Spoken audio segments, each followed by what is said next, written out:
Hi, I'm Teresa Moore and I'm a director of a Greener Festival. We help events and festivals to understand the environmental impact that they have when they run their events and what they can do to reduce that environmental impact. We are based in the UK, but we have representatives now in probably 20 different countries, and we work as a network as opposed to a hierarchical organisation. We don't have an office. We came out of the UK, but we see ourselves as truly international because the issue that we're dealing with is a truly international, global issue. And that is, how do we combat climate change by reducing the environmental impact of what we do? We started in 2006, and it came out of my colleague Claire's undergraduate dissertation, and she went out to festivals to find out what the audience thought about the environmental impact of the festival that they were attending, gathered a lot of data and sort of quantified the audience concerns, put it up on a website. That website crashed within 2 weeks, and we had lots of inquiries about how could festival organisers find out more about what to do. And so we realised actually that there was no one out there helping festivals to improve their impacts.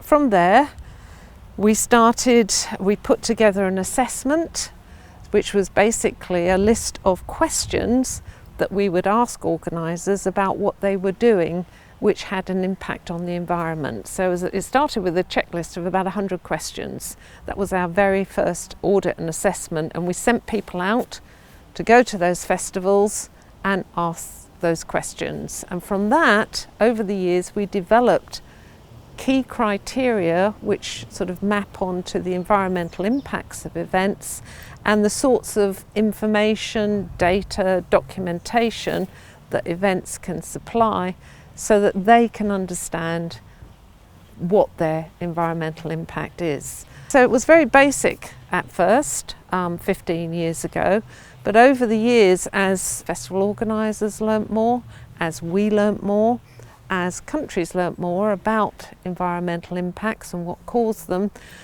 those criteria became more complex, more detailed, to the point where in 2015 we took a year out because we realised that actually what we understood, what we knew, was far more than where we started nearly 10 years prior to that. We completely revamped our assessment methods, ready to start again in 2016. We suddenly realised that actually we needed now to train our assessors in a much more professional way because they needed more detailed knowledge to go on site and make these assessments. So we started our training.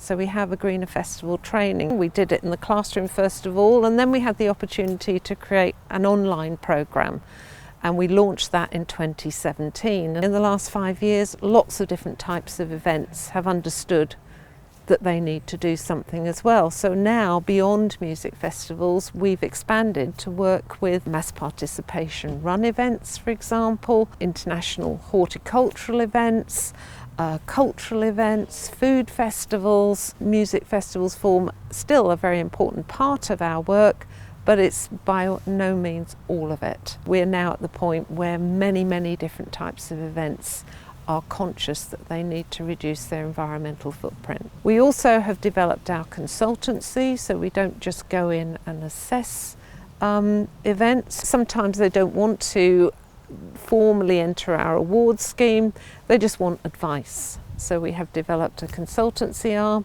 We do our own research, and on our website each year we publish what we call our juicy stats, which we take from an aggregate of all the events that we've assessed in that year. We look at those key benchmarks, things like transport, things like water usage, power usage, and so on, key criteria, and we provide the statistics drawn from the events that we've assessed. We've actually started a number of initiatives over the years, started to be a groundswell of a concern about food waste around 2013, 2014, and we began to realise just the scale of food waste at music festivals. tons of it. We founded something called Eighth Plate in 2015 along with the UK's National Catering Association, where we went into festivals, we salvaged edible food waste, we turned those into meals, and we then distributed them to the homeless,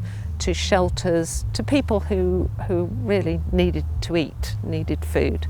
We've recently started a green touring group, so we're looking at how artists tour. We've brought together factions of the industry because artists can't do it on their own. You've got to have the venues, the promoters, the managers all on board so that you can work out tours that make sense in terms of cutting down on the travel, the zigzagging from country to country, the expectations that artists could have of venues. So it's bringing a group of people together to work out how we can make touring greener. We've also developed, again on this consortium basis, the Artist Green Rider, which is from the artist side putting a term in their contract to say we want anywhere that we perform these things to be in place, whether it's recycling, reduction in energy use, or it talks about where that energy comes from. The artist is in a position to put into its contract a rider which says that these are the sorts of things that we expect at the venues that we perform at. So how do festivals approach us or get involved with a greener festival? Contact us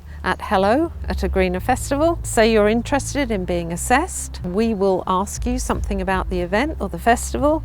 We will send you our self-assessment form, and then we will look at it and gauge whether you're ready to be assessed. If we think you are, we'll tell you what happens next, which is usually a much fuller assessment and then an on-site visit.